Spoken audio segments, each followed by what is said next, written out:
Master Jet, ang sabi sa akin ng PLI, I need daw ng 1 year payment bago makapag-reloan.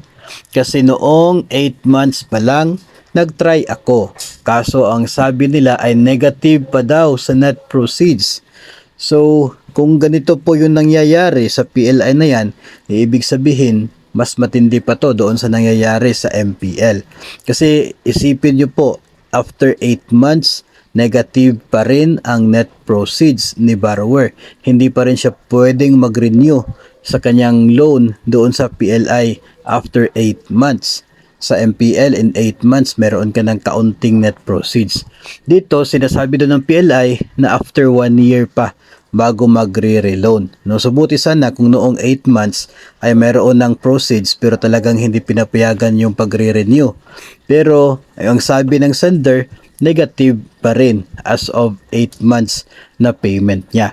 So, ganito kasi yan mga master, kung sinasabi po na negative ang net proceeds, ibig sabihin na yung balanse ng utang ninyo ay higit na mas mataas compared doon sa loan amount less service fee na 6%.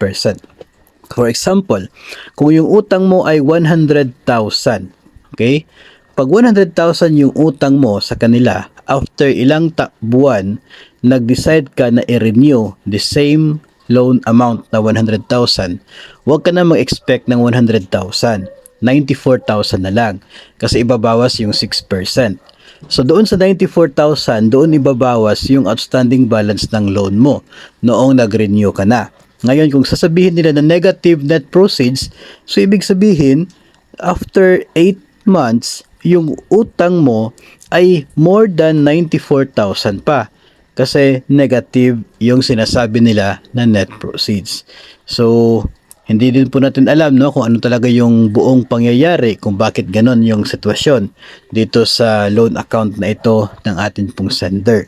Posible kasi na months yung binilang at hindi yung actual remittance, no? Kasi yung remittance yung importante.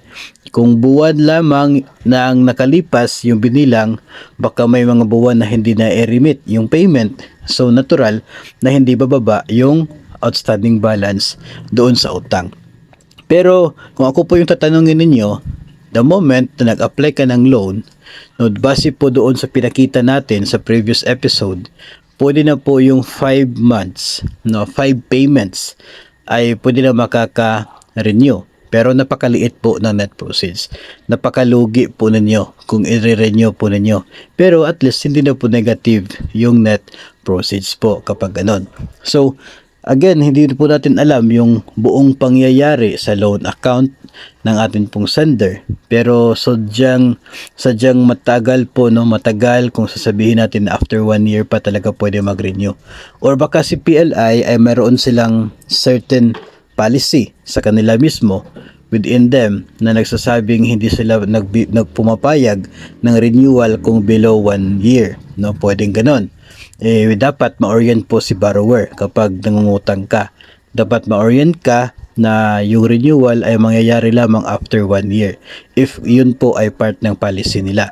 Pero kung sasabihin po na hindi ka pa makaka-renew kasi negative net proceeds, palagay ko po ay mahaba na, no, itong 8 payments na ito para sasabihin na negative net proceeds pa rin. No, so siguro pwede ka nang mag-question kung saan napunta yung payment mo. Bakit hindi pa or bakit negative pa rin yung proceeds after 8 months of payment, no? So yun po ang atin pong masasabi tungkol po dito sa isang PLI na umano ay negative net proceeds pa rin si borrower after 8 months ng kanya pong utang. Pero as I said kanina, hindi po natin alam yung buong pangyayari doon po sa loan account na yon. Pero kung given na updated ang payment, ay sadyang matagal na po yung 8 months para magkaroon ka pa rin ng negative net proceeds.